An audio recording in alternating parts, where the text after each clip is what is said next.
It's all music to the ears of you late-night news watchers and dial switchers. And as Nightwatch celebrates year one, we thought we'd invite some of our colleagues from other networks, folks who keep similar hours, all in the interest of keeping you informed.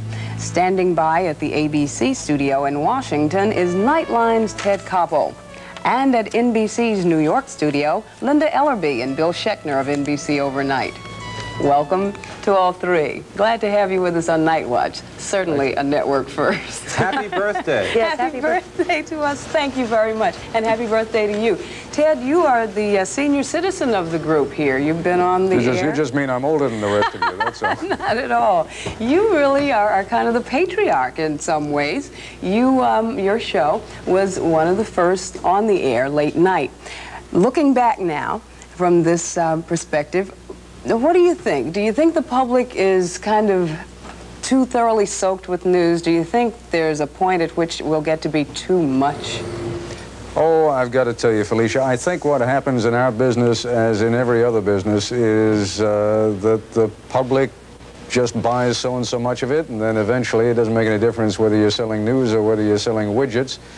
Sooner or later you find out that the public has gorged its appetite on widgets, and then some of the widget factories go by the wayside.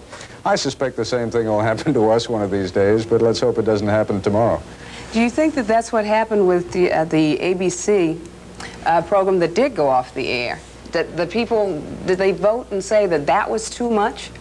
Why did they not survive, and why are we all surviving? Well, I don't know. Maybe because there were different expectations. The ABC program that you're referring to, The Last Word, had a bit of a rough knock in that it came on right away during a ratings period and didn't do too well during that first ratings period. But also because they were coming on at midnight, the expectations as to the audience was somewhat larger.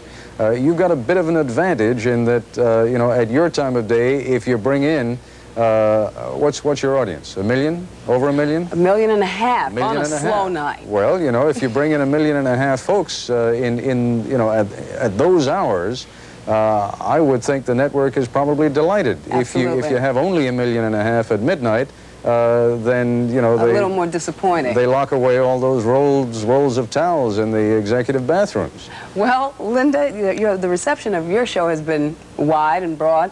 What do you think it is that's turning the public on to your show? Each one of our shows has a separate personality and I would think a separate audience.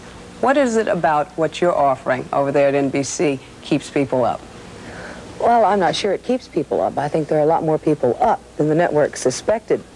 And as far as it's not putting them to sleep, for sure. Well, I certainly hope it's not putting them to sleep.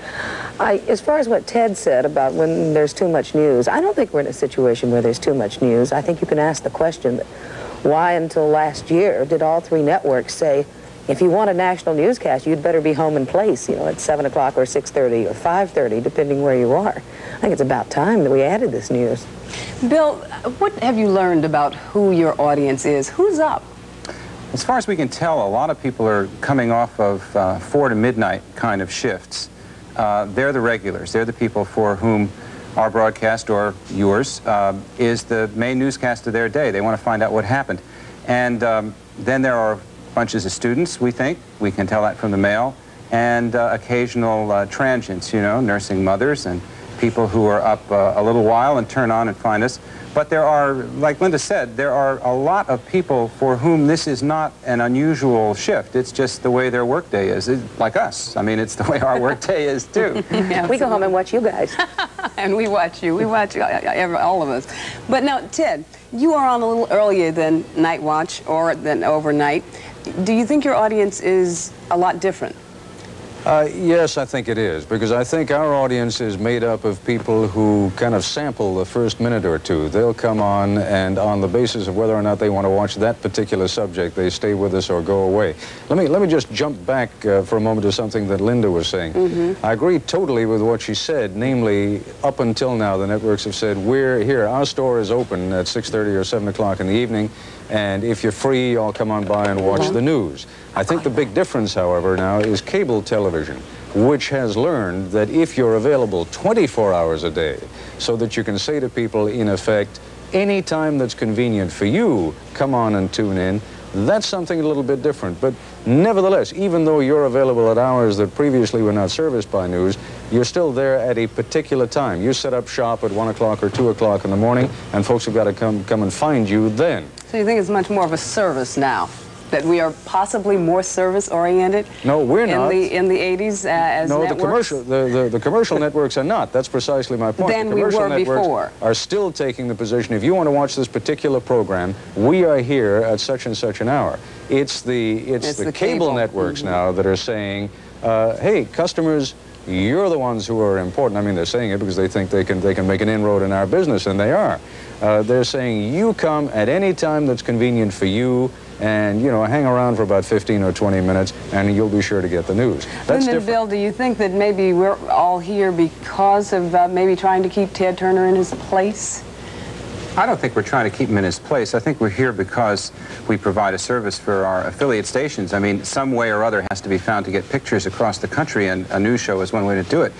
But in addition to that, I think it is a case of the large news gathering organizations, the networks, beginning to understand not only are there people out there, but our experience has been that there are people who really want to know what's going on. We get an extraordinary kind of mail. It's very closely written mail. It's more than just, gosh, we think you're great mail. It's why did you say this? Or it's a grammar correction. We get a lot of that. I do. Linda doesn't. Let's take a break right now and come back. We'll be back in just a moment.